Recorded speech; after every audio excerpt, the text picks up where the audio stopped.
होता है वो सुनाने के लिए तो तैयार होते हैं, लेकिन सुनने का धैर्य नहीं होता है।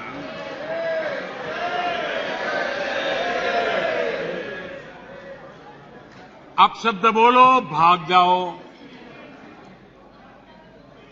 कूड़ा कचरा फेंको, भाग जाओ। झूठ फैलाओ, भाग जाओ। यही जिनका खेल है।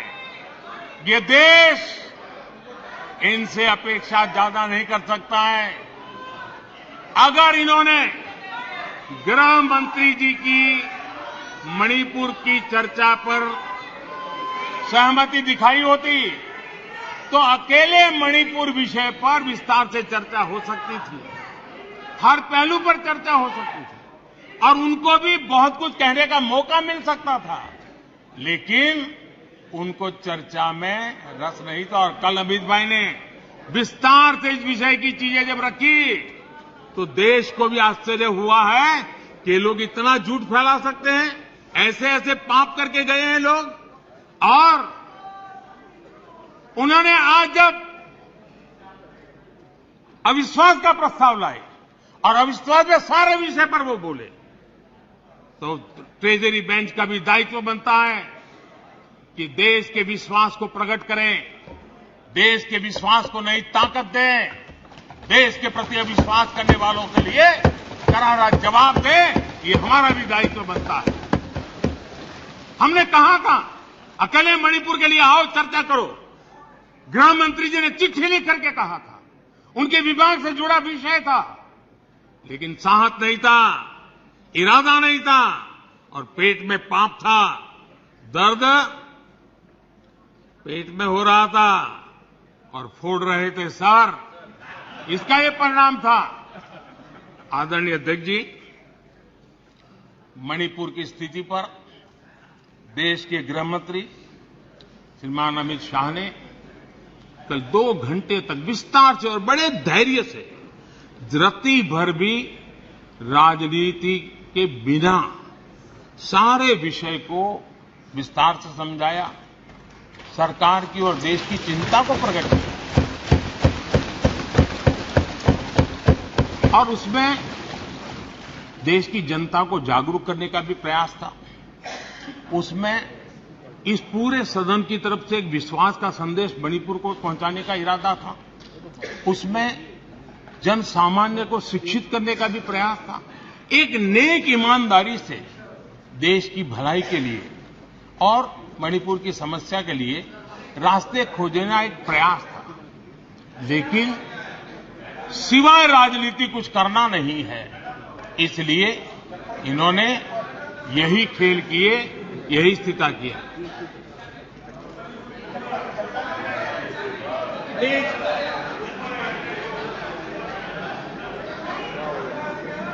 आदरणीय अध्यक्ष महोदय,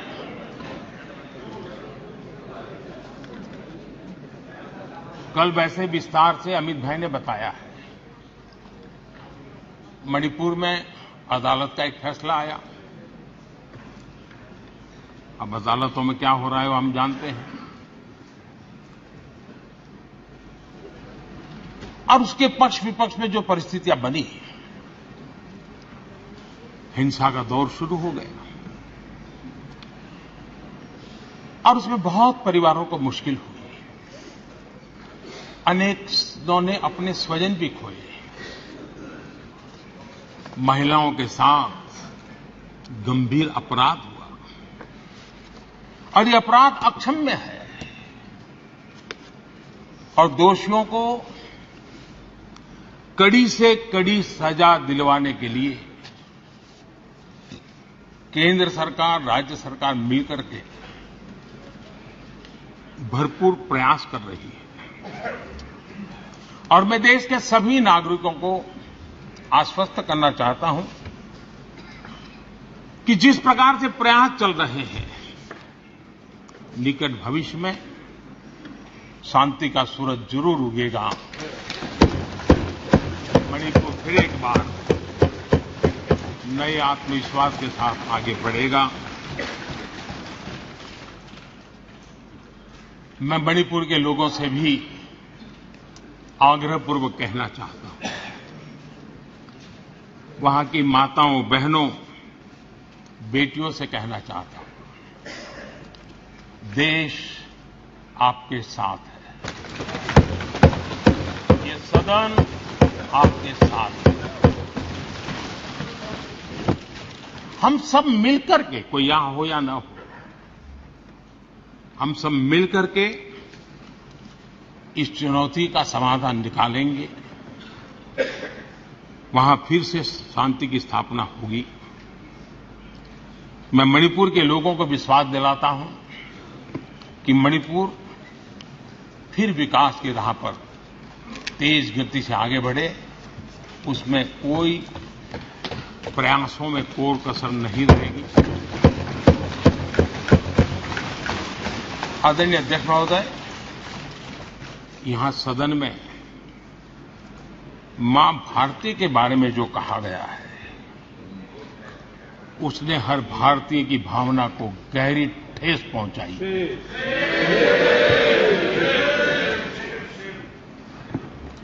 अध्यक्ष जी, पता नहीं मुझे क्या हो गया है। सत्ता के बिना ऐसा हाल किसी का हो जाता है। सत्ता सुख के बिना जी नहीं सकते। और क्या क्या भाषा बोल रहे हैं। आदरणीय अध्यक्ष जी, पता नहीं क्यों कुछ लोगों को भारत मां की मृत्यु की कामना करते नजर आ रहे हैं। इससे बड़ा दुर्भाग्य क्या है।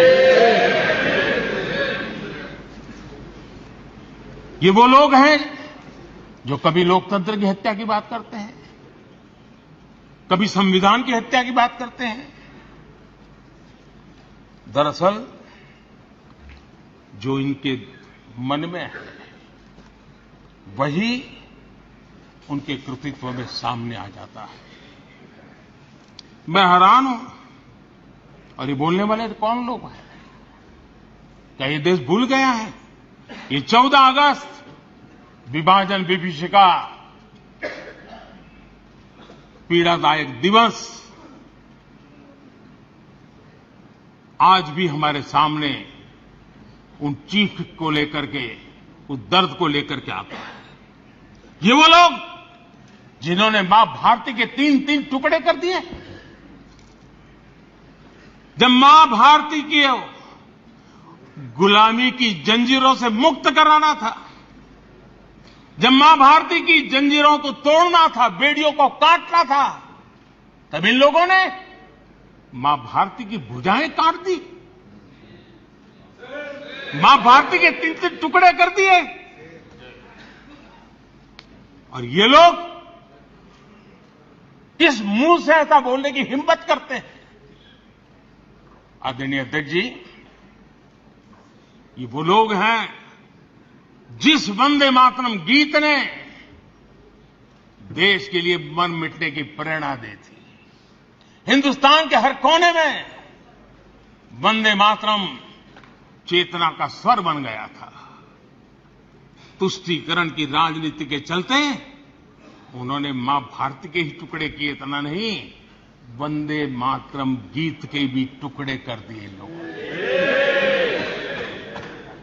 ये वो लोग हैं माननीय अध्यक्ष जी, जो भारत तेरे टुकड़े होंगे, ये गैंग, ये नारा लगाने वाले लोग, इनको बढ़ावा देने के लिए, उनका प्रोत्साहन करने के लिए पहुंच जाते हैं।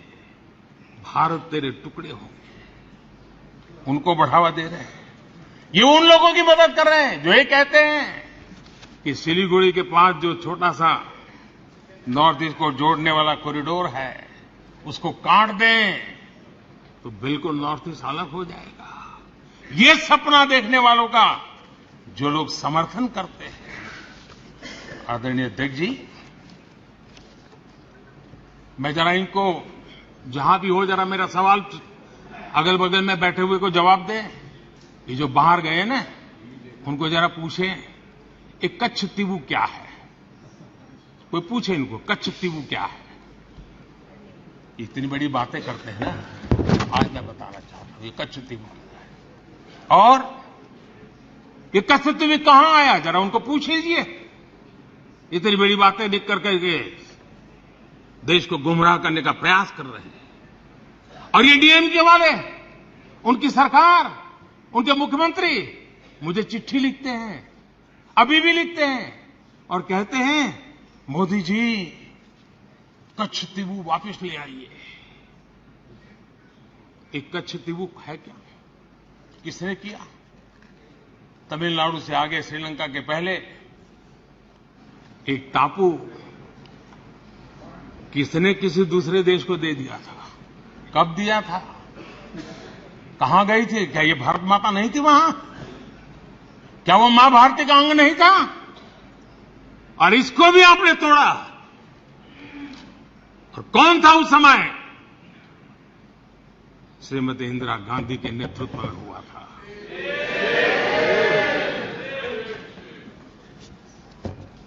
कांग्रेस का इतिहास मां भारती को छिन्न भिन्न करने का रहा है। आदरणीय अध्यक्ष जी,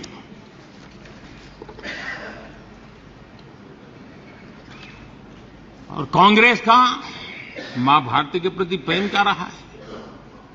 भारत के वासियों के प्रति प्रेम क्या रहा है?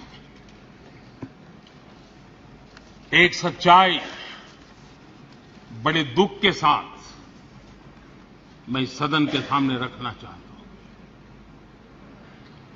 ये पीड़ा वो नहीं समझ पाएंगे। मैं नॉर्थ ईस्ट के चप्पे चप्पे पर घुमा हुआ व्यक्ति हूं और राजनीति में कुछ नहीं था, तब भी अपने पैर वहां घिसता था। मेरा एक इमोशनल अटैचमेंट है उस क्षेत्र के प्रति, इनको अंदाज नहीं है। माननीय अध्यक्ष जी, मैं 3 प्रसंग आपके सामने रखना चाहता हूं सदन के सामने, और बड़े दर्द के साथ कहना चाहता हूं। देशवासी भी सुन रहे हैं। पहली घटना 5 मार्च 1966। 5 मार्च 1966। इस दिन कांग्रेस ने मिजोरम में असहाय नागरिकों पर अपनी वायुसेना के माध्यम से हमला करवाया था। और बड़ा गंभीर विवाद हुआ था। कांग्रेस वाले जवाब दे, क्या वो किसी दूसरे देश की वायुसेना थी क्या? क्या मिजोरम के लोग मेरे देश के नागरिक नहीं थे क्या? क्या उनकी सुरक्षा ये भारत सरकार की जिम्मेवारी थी कि नहीं थी? 5 मार्च 1966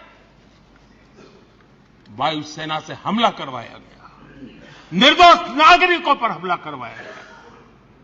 और माननीय अध्यक्ष जी, आज भी मिजोरम में 5 मार्च को आज भी पूरा मिजोरम शोक मनाता है। उस दर्द को मिजोरम भूल नहीं पा रहा है। कभी इन्होंने मरहम लगाने की कोशिश नहीं की है,